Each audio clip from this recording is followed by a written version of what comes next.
श्री भगवान की जय। बोलो श्री परमहंस महाराज की जय। बोलो श्री निजातम भगवान की जय। बोलो सच्ची सरकार की जय। बोलो श्री स्वामी जी महाराज की जय। आज बड़ा ही खुशी का दिन है कि हम सभी सब संगत सभी संतजन श्री सद्गुरुदेव भगवान जी की उपस्थिति में हमारे शिरसार प्रभु के लाडले दुलारे श्री स्वामी जी महाराज का पावन अवतरण दिवस यहाँ लुधियाना में मना रहे। यूं तो उनका अवतरण दिवस 19 चैत्र बुधवार लाहौर में माता विद्यावती और पिता जगन्नाथ जी भोगड़ा उनके घर में सन 1940 में हुआ था। ये स्वामी जी का 87वां पावन अवतरण दिवस है। श्री नंगली साहब में मनाया गया, कैथल में मनाया गया, कठुआ में मनाया गया, दिल्ली में मनाया गया और आज लुधियाना में मनाया। श्री नंगली साहब में तो 31 मार्च को धूमधाम से मनाया। सभी संत महापुरुषों की उपस्थिति में, श्री नंगली दरबार के और सब संगत की उपस्थिति में ये खुशियां आपने कभी सोचा? स्वामी जी महाराज का जीवन कैसा जीवन था?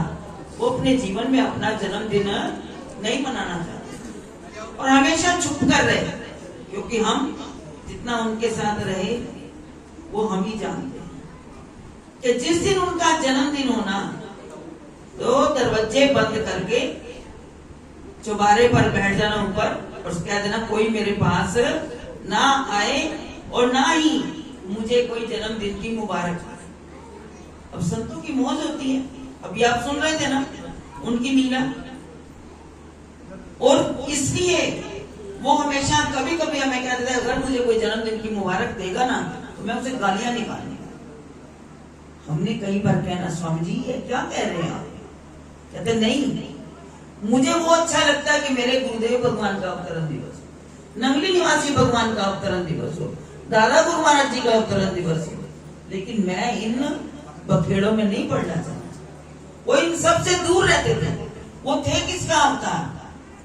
हमारे दादा गुरुदेव श्री परमहंस दयाल जी। जैसी वृत्ति उनकी थी वैसी वृत्ति स्वामी जी। मैं ज्यादा विस्तार में नहीं जाऊंगी। अभी हमारे लीना बहन जी जिनके निवास स्थान पर आज स्वामी जी का अवतरण दिवस हो रहा है, उन्होंने स्वामी जी की महिमा बताई, लेकिन जो जो कृपा उन्होंने की, जो उन्होंने चमत्कार दिखाए, वो किसको दिखाए जाते हैं? आपने कभी सोचा? जो अपना सब कुछ त्याग देता है, अपना आप अपने सदगुरु पे वार देता है, जो अपनी हर घड़ी, अब आपको बार बार संत क्यों कहते हैं कि हाथ ऊपर खड़े करके, क्योंकि ये 2, 4, 8, 10 जिन्होंने भजन बोल लिए, जिन्होंने सत्संग कर लिया, उनको तो होता कि हमने अपनी हाजिरी दे दी। आपको तो जयकारे के रूप में यहाँ आपकी उपस्थिति सदगुरु के चरणों में बनी रही कि हम भी याद दिलाएं कि हम भी क्लास में हैं। इसलिए कहते हैं कि हाथ ऊपर उठाओ। और हाथ उठाने का ऊपर आपको कई लोग बताते हैं कि जब आप हाथ उठाओ तो कैसे उठाने? ऐसे नहीं, ऐसे भी नहीं, ऐसे। उनके आगे क्या हमारे हाथों की लकीरों में कोई गड़बड़ भी होगी तो उन रेख में भी वेग मार देता है। ऐसी ताकत उनमें होती है। अभी आप सुन रहे थे तो जो चलते दरिया को रोक सकते हैं वो क्या नहीं कर सकते, लेकिन करते किस पे? मैं उस बात पे आ रही हूं। वो पिता, वो सदगुरु, हमारे परमात्मा वो कृपा किस पे करते हैं? कहते हैं एक बार एक पिता ने अपने बच्चों से कहा, 3 बच्चे थे उसको, तो उनको कहा कि बेटा ये मेरे पास थोड़ी सी मोहरें हैं। अब बच्चा कौन सा है जो नहीं जानता कि मेरे पिता के पास क्या क्या नहीं है? आजकल तो वो ऐसा आजकल चल गया ये कंप्यूटर सब कुछ, तो उससे सब पता लगता है अंदर क्या है। भारत सरकार भी सभी खोज कर लेती है तो तुम्हारे पास क्या क्या है। तो वो बच्चे भी सोचने लगे कि पिता पता नहीं क्या हमें देने लगे। लेकिन पिता ने क्या कहा कि मैं तुम्हें 2-2 मोहरें देता हूं, इन 2 मोहरों में मैं तुम्हें एक-एक कोठी भी देता हूं, कोठी मतलब कोठड़ी, एक-एक कमरा कह लो, वो देता हूं, ऐसा तुम इसको भर देना, इस कोठड़ी को इन 2-2 मोहरों में भर देना। अब जो बड़ा बेटा था ना, उसको थोड़ा गुस्सा आ गया, मेरे पिता के पास अथाह संपत्ति है, इतनी संपत्ति में से 2 मोहरे वो हमें दे रहे हैं, अब बताओ 2 मोहरों में क्या आता है? कुछ भी नहीं मिलेगा। 2 मोहरों में मैं क्या भरूंगा कमरे को? वो गया शहर में जितना कूड़ा पड़ा था ना, सब उठा लाया, क्योंकि पिता ने दिन भी कितने किए, खाली 2 दिन में कमरे को भरना है। अब मैं 2 दिन में क्या क्या लाऊंगा, क्या भरूंगा? कूड़ा उठा लाया, जल्दी में सारे कमरे को भर दिया। अब दूसरा बेटा वो कहने लगा 2 मोहरे, थोड़ा सा सोचा 2 मोहरों में क्या लाऊं? वो गया खेतों की तरफ, जितना घास फूस था वो लाके उसने वो कमरों में भर दिया। और जो तीसरा बेटा था वो भी थोड़ा सा सोचने लगा, थोड़ा सा विचार आगे बढ़ गया, वो गया बाजार में, थोड़ा सा चूना लिया, थोड़ा सा ब्रश वगैरह लिया, एक कैलेंडर लिया भगवान का, जोत ली, धूप ली, बत्ती ली, लेकर आ गया। आज उसने एक दिन में तो सारे कमरे के जाले वाले उतार कर कमरे में सफेदी कर दी, रंग रोगन कर दिया, फिर वो चित्र जो था वो कमरे में एक जगह लगा दिया, धूप बत्ती लगा दी, थोड़ा सा जो रंग लाया था उसे थोड़ी रंगोली भी बना दी। बनाने के बाद कटोरी में जो जोत बत्ती का सामान लाया था वो भी उसमें रख दिया। रखने के बाद अगरबत्ती स्टैंड पे, वो स्टैंड के ऊपर अगरबत्तियां भी लगा दी। फिर भी उसके 2 मोहरों में से कुछ पैसे बच गए। बचने के बाद जब पिता की बारी आई कि अब 2 दिन हो गए, मैं जाकर देखूं मेरे बच्चों ने क्या किया। चला गए पिता, बड़े बेटे को कहने लगा, भाई बताओ तुम्हारा कमरा भर दिया? पिताजी मतलब बोली भी वैसी थी, भर दिया। कमरा खुला, जिसमें कूड़ा होगा तो कैसे उसमें बदबू आएगी। सड़ान से पिता ने दरवाजा जरा सा खोला, बंद कर दिया, तो यहाँ तो खड़ा भी नहीं हुआ जाता। जब दूसरे बच्चे की कहा, हाँ पिताजी मैंने भी भर दिया, थोड़ा आराम से बोला। पिताजी ने जब जाकर देखा तो उसमें क्या था, घास फूस बड़ा होता। कहने लगा चलो गंदगी से तो कुछ अच्छा है, ये जानवरों को खिलाने के काम आ जाएगा। लेकिन जब तीसरे बच्चे को कहा, बेटा तुम्हारा कमरा, क्योंकि उनको नतीजा सामने नजर आ रहा था, ये बड़े ने क्या किया, बीच वाले ने क्या किया, तो छोटे वाले से मैं अपने क्या उम्मीद करूं। थोड़ा अंदर से निराश भी थे। जब वहां गए, उस बच्चे ने हाथ जोड़कर अपने पिता के आगे खड़ा हुआ, पिताजी आइए, मैंने भी कमरा भर लिया। जब पिताजी अंदर जाने लगे, बेटा अंदर गया, जाते ही उसने क्या किया, कमरा तो सारा साफ था, रंग रोगन किया हुआ था, भगवान का कैलेंडर भी लगा हुआ था, मेज भी छोटी सी सजी हुई थी, ट्रे भी सजी हुई थी, धूप बत्ती भी तैयार थी। उसने अंदर जाते ही पिता को दरवाजा खोल के अंदर जाते का, पिताजी आइए, और अंदर जाते ही झट माचिस लेकर वो 2 बत्ती भी जला दी, वो जोत भी जला दी। उससे बताओ क्या होगा, क्या कमरा भर जाएगा? कमरा खुशबू से भर गया, कमरा रोशनी से जगमगा गया। और उसके बाद भगवान के जब दर्शन हुए तो उसने जो छोटी सी वीणा पड़ी थी उसके ऊपर भी उसने हाथ छेड़ दिए, ऐसी तान लगाई कि मेरे तो गिरधर गोपाल दूसरो ना कोई, कि संसार मेरा नहीं है, मेरे तो मेरे प्रीतम वो नटवर नागर नंदा वो मेरे साईं है। तो उस वक्त पिता गदगद। ये जो कमाल होता है ना, अभी इन्होंने कहा ना, ये भी स्कूल, काकोवाल का स्कूल, ये स्कूल, वो स्कूल, और वाकई ये सच बात है। जो अपना आप छोड़कर, कहते हैं सुनेरी मैंने निर्बल के बल रहा। जब तक इंसान अपना बल रखता है तब तक कुछ काम नहीं सरता। जब तक अपने बल के ऊपर जीता है कुछ, जब वो सारे बल हाजर, द्रौपदी ने क्या लिया था? द्रौपदी ने जब तक हाथों का सहारा लिया, सबके सामने लाज जाने लगी। जब वो जो थे दुशासन खींचने लगे उसका पल्ला धोती का, तो दोनों हाथों से पल्ले को बहुत पकड़ा, नहीं छुड़ा पाई। रोक पाई, जब दांतों में भी दबा लिया तब भी नहीं रोक पाई उनको, दुष्टों को। और जब उसने दोनों बाजू खड़े कर, उस वक्त वो साड़ी बढ़ती गई, बढ़ती गई, बढ़ती गई। और फिर क्या हुआ, कहते हैं ना, किसी वक्त में द्रौपदी ने जब हनुमान के उंगली में चोट लगी थी ना, तो द्रौपदी ने अपने पल्लू से वो फाड़ कर पट्टी भगवान के हाथों में बांधी थी। कहते हैं भगवान बदला नहीं छोड़ता। तुम मजदूरी करते हो तो मालिक देता है ना, कहीं भी काम करने जाते हो वो तुम्हें देता उसकी मजदूरी का बदला। तो कहते हैं जिसको उस द्रौपदी ने वो इतना सा लीर बांधी थी, कहते हैं उस लीर में कितने तंतु थे, 9,999 तंतु थे। कहते उतनी साड़ियां बढ़ती गई, बढ़ती गई, बढ़ती गई, और हार गए। जो इज्जत ढूंढने वाले थे वो हार गए, वो कुछ ना कर पाए।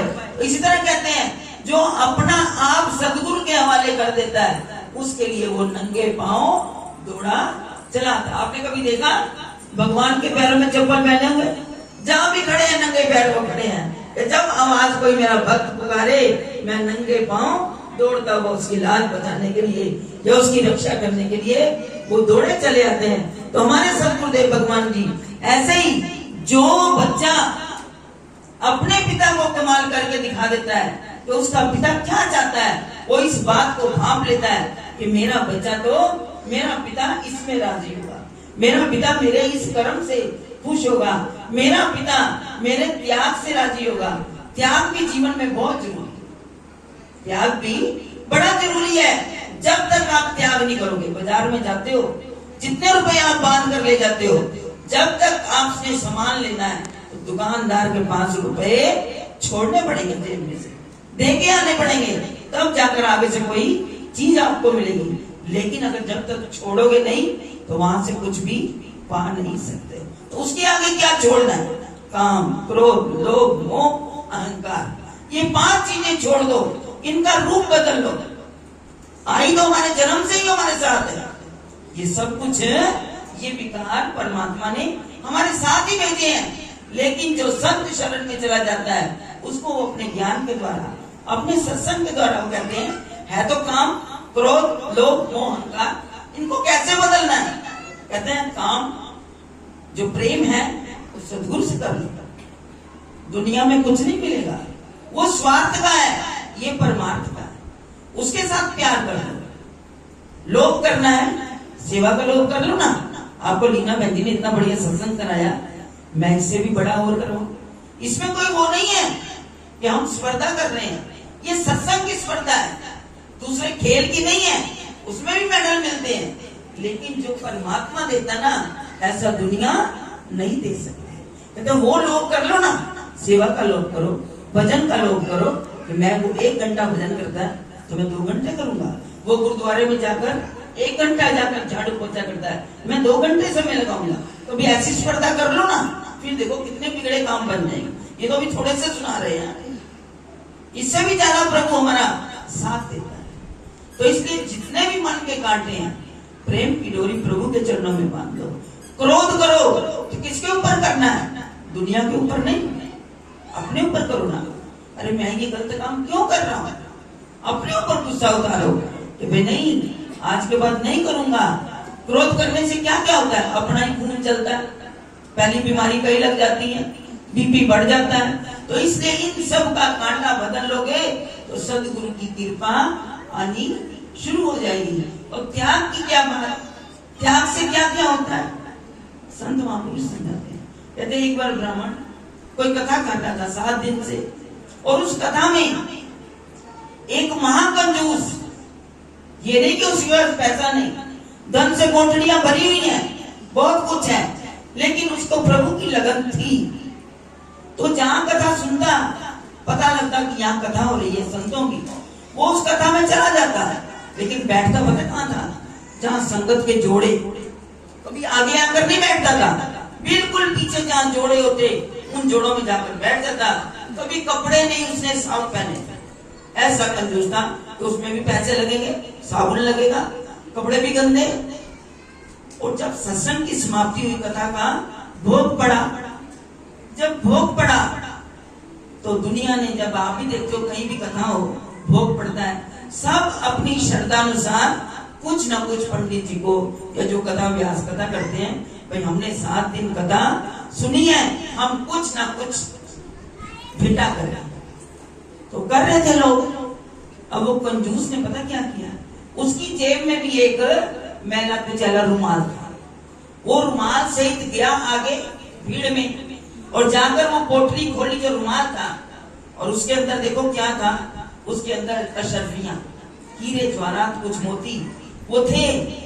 उसको अंदर से कथा अच्छी लगी, सुना, उसने जाकर वही रुमाल खोला और पंडित जी के आगे अर्पण किया और मुंह उठाकर उन्हीं कदम वापिस मुड़ गया।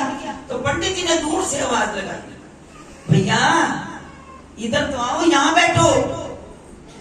अब वो आदमी था तो सन की कंजूस भी, तो एकदम कहने लग गया, क्योंकि चूकता नहीं है, जो गृहस्थी व्यक्ति हो ना, संसार के अंदर लिपटा हुआ, तो एकदम पंडित जी को कहता, पंडित जी ये आपने मुझे नहीं बुलाया, ये आपने मुझे नहीं बुलाया, ये जो मैंने आपको आगे मत्था टेका ना, इसकी वजह से आपने मेरे को आगे बुला लिया। पंडित जी ने कहा, नहीं भैया तेरे समझने में गलत है, मैंने तेरे को इसलिए बुलाया, आज तूने बहुत बड़ा त्याग कर दिया। मुझे तब पता थी कि तो तेरी जेब में वहां भी पड़े थे, तू लेके घूम रहा था, लेकिन आज तूने इस माया का त्याग कर दिया, इसलिए तेरी जय जयकार करके मैं तुझे आगे यहाँ अपने यहाँ बैठने के लायक तू बन गया। तो वो परमात्मा को दूर से देख लेते हैं कि कौन मेरी कृपा का अधिकारी है। हम वो अधिकारी बने कि हम सदगुरु की नजर में आते, क्योंकि हमारे कर्म वैसे नहीं होते। हम दुनिया के अंदर इतने लिप्त हो गए। तो हमारे स्वामी जी महाराज जिनका हम जन्मदिन मना रहे हैं, अगर उनका जीवन देखो, इस सदगुरु के चरणों में आज जो है, इनके माता जी जो थे, बचपन में पिता का साया चला गया और इनकी उम्र 7 वर्ष की थी जब पाकिस्तान की लड़ाई लगी। भारत, हिंदुस्तान और पाकिस्तान अलग अलग हो गया, दुनिया की मारें झेलते हुए। उस वक्त क्या मंजर था सबको पता है। वहां से आए इधर हिंदुस्तान की तरफ, माता जी को उधर ही हजूर महाराज जी के दर्शन हुए, उनकी चरण शरण प्राप्त हुई, नाम दीक्षा ली। स्वामी जी बिल्कुल छोटी अवस्था थी, 6-7 वर्ष के थे। और जिस वक्त कहते ना, जो गुरु है वो अपने शिष्य को ढूंढता है, शिष्य कभी भी अपने गुरु को नहीं ढूंढ सकता। तो महाराज जी ने पहचान लिया, जोरी ने लाल पहचान लिया, ये मेरी रूह आगे मेरी इस आध्यात्मिक सत्र को आगे बढ़ाएगी। तो उस वक्त स्वामी जी ने भी दिल में पक्का कर लिया, मुझे आज मेरे सच्चे पिता मिल गए हैं। और पार्टीशन में इनके पास इतनी धन संपदा थी। और स्वामी जी जीवन से 3 भाई थे, 1 बहन थी। और देखो जीवन में बड़े भाई की शादी हुई, माता जी ने की, कोई संतान नहीं हुई। बीच वाले भाई ने शादी नहीं की, सारी उम्र ऐसे निकाल दी। अब तीसरा बच्चा स्वामी जी थे, बहन की शादी कर दी। स्वामी जी के जीवन में जब ये सौदा कर लिया तो माता जी ने भी नहीं रोका, माता जी ने इनको भी दे दिया, स्वयं भी गुरु अर्पण हो गए। और देखो जितनी जमीन, आज इतना बड़ा कॉम्प्लेक्स बना हुआ है कॉलोनी, वो सारी माता जी के नाम की थी। वो क्लेम में पाकिस्तान से उनको इधर खेत एरिया में मिली, वहां से सारी जमीन बेचकर गुरु अर्पण कर दी, नंगली साहब में ले ली और सारी स्वामी जी के नाम पर थी। सब कुछ तन मन और धन स्वामी जी ने सब कुछ अर्पण कर दिया। और लेकिन स्वामी जी को इतनी सी भी अंगूठी, उनको कह दो पहन लो, तो उनके जी कहता मुझे नहीं पसंद। तो जब माता जी ने आखिरी कहा सब कुछ देने के बाद, माता ने कहा महाराज जी, बड़े महाराज जी को कहा, तो महाराज जी मेरी एक इच्छा है। कहेंगे क्या? ये मेरे पास जो सोने की मूर्ति है, ये मैं बेटी को देना चाहती हूँ, बाकी सब कुछ महाराज जी दे दिया। और महाराज जी को कहने लगे माता जी मेरी एक इच्छा है कि स्वामी जी की एक अंगूठी अपने हाथ में पहन लें। स्वामी मैं नहीं पहनूंगा ना, मैंने आज तक पहना है। उस वक्त महाराज जी ने हुक्म दिया, तब एक सच्चे मोती की अंगूठी महाराज स्वामी जी को बनवा के दी। गुरु के हुक्म के अनुसार स्वामी जी ने वो पहने। नहीं तो आज तक स्वामी जी ने कभी ना रेशमी वस्त्र पहना, ना टेरिकॉट का वस्त्र पहना, सूती कपड़ा उन्होंने जीवन भर बनाया। ये सिल्की चादरें उठाकर फेंक देना, कहते सूती चादर बिछा दे, उसके ऊपर बैठना। ऐसा सादा जीवन उनका था। कहते हम उनके चरणों से कुछ तो सीख लें।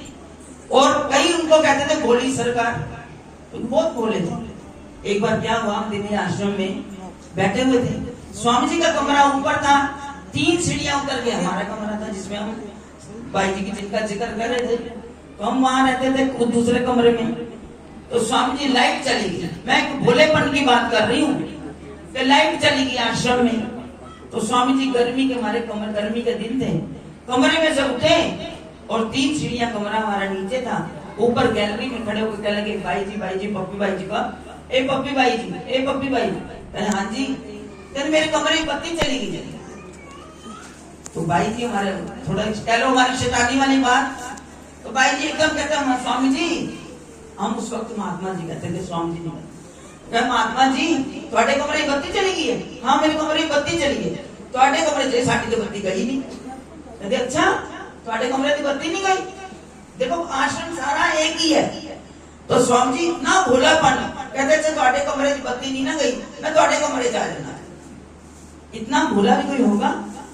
ऐसे वो स्वामी जी कहते हैं आज तो एक बच्चे के अंदर वो चालाकी भरी हुई है, लेकिन स्वामी जी का वाकई जीवन बड़ा भोलेपन में था।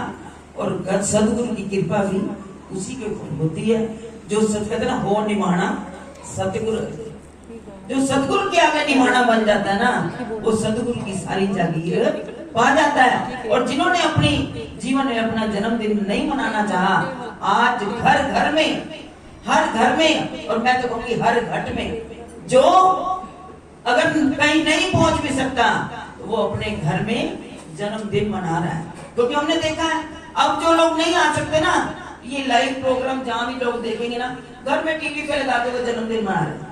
यहाँ ये नाचते हैं ना, आप जैसे सब नाच रहे थे, वो घर में टीवी के आगे वैसे ही नाच रहे होते हैं। फिर बाद में वीडियो बना के भाई जी आप वहां नाच रहे थे ना संगत, हम घर में हमारे बच्चे और हम सभी नाच रहे थे। तो उनका जन्मदिन आज घर घर में, और उसी के साथ में कह रही हूँ हर घट के अंदर उनका जन्मदिन मनाया जा रहा है, अवतरण दिवस उनका मनाया जा रहा है। तो हम भी अपना जीवन, क्योंकि वो भी तो मानुष तन वैसे ही लिया था ना, जन्म वैसे जन्म लिया ना जैसे हम संसार में है, उन्हीं में से वो पूछे जाते हैं। क्यों? कहते हैं जो विचार से जीवन व्यतीत करते हैं, जिसके अच्छे विचार होंगे वो इंसान बन जाएगा, उससे आगे अच्छे विचार होंगे तो वो महान बन जाएगा, और उससे आगे अच्छे विचार करता चला जाएगा तो वो भगवान भी बन जाएगा। और अगर जो बिल्कुल कुछ भी नहीं चलेगा तो वो कौन बनेगा? शैतान बनेगा। तो इसमें आपको परमात्मा ने विवेक बुद्धि दी है, आप उसमें से जो मर्जी, बुद्धि तो हर एक के पास है, उसने सबको 2 रास्ते बताए हैं, ये नरक की ओर जा रहा है, ये स्वर्ग की ओर जा रहा है।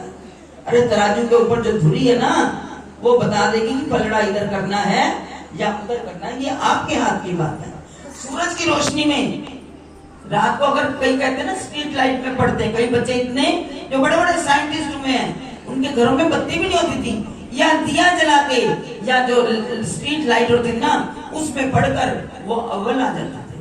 तो कहते हैं उस रोशनी के आगे तुम चाहे दिया जला लो, चाहे तुम धर्म ग्रंथ पढ़ लो, चाहे तुम महान बन जाओ, और चाहे तुम जुआ खेल के अपने आप का जीवन समाप्त कर लो, ये सब कुछ तुम्हारे हाथों में है। ये परमात्मा की कृपा तब होगी अगर तुम अपनी कृपा अपने ऊपर करोगे। अब देखो जी जन्मदिन का केक भी आ गया, इन्होंने भी जाना है और हमने भी जाना है, ड्यूटियां इनकी भी लगी है और हमारी भी लगी हुई है। तो इसलिए समय हो रहा है, समय के अंदर ही हमने रहना है। और पता नहीं क्या है, वो बात करता है हमें कोई छेड़ देगा तो हम छोड़ेंगे नहीं। तो ऐसी बात होती है जब सत्संग की बात छिड़ जाते तो मन भी नहीं रुकता। तो ये वाणी जो है सदगुरु की महिमा करती जाए, करती जाए, करती जाए, यही होना चाहिए। जहाँ बैठो अपने गुरु का नाम जपो, उसकी कथा कहानियां करो और फिर अपने जीवन को सुंदर बनाओ। और जो सदगुरु की कहानियों में अपना जीवन लगा देता है उस पर सदगुरु की कृपा होती है। तो भाई आज ये टपारिया परिवार, विजय जी, लीना जी, आशीष जी और जितना भी सारा परिवार आया हुआ है, सब ये बड़ी खुशी से स्वामी जी महाराज का अवतरण दिवस मना रहा है। तो मेरी गुरु महाराज जी के चरणों में यही अरदास है, इन सब की झोलियां सदा खुशियों से भरी रहें, सदगुरु की रहमत कृपा वो जो इन पर दिया वो आपको बता ही रहे हैं। और भी गुरु महाराज जी की कृपा इन पर बनी रहे, भक्ति के रंग में रंगे रहे, यही हमें चाहिए। और आप सबके लिए भी हम यही कामना करते हैं, गुरु महाराज जी आपकी झोलियां भी सदियां खुशियों से भरपूर करें और अपने भक्ति नाम से सदा आपको आपके मन को रंग दे। यही हम सतगुरुदेव भगवान जी के चरणों में दिवस का ये केक की परंपरा चल पड़ी है। पहले तो था हलवा बनता था, हैं? हलवा बनता और साथ में घर में जोत जला देते थे कि ये जलती रहे जलती रहे जलती रहे, ये प्रकाश फैला रहे। लेकिन हाँ, जैसी दुनिया की रस्म करती है दुनिया, उसी में संत भी करने को मजबूर हो जाते हैं। तो बड़े प्यार के साथ आओ, स्वामी जी के अवतरण दिवस का सभी संत महापुरुष केक काटेंगे और आप सभी शामिल कैसे होंगे? बोल के ताली बजा, जितनी जोर से तालियां बजाओगे आपकी हाथों की टेढ़ी मेढ़ी रेखाएं सब बदलती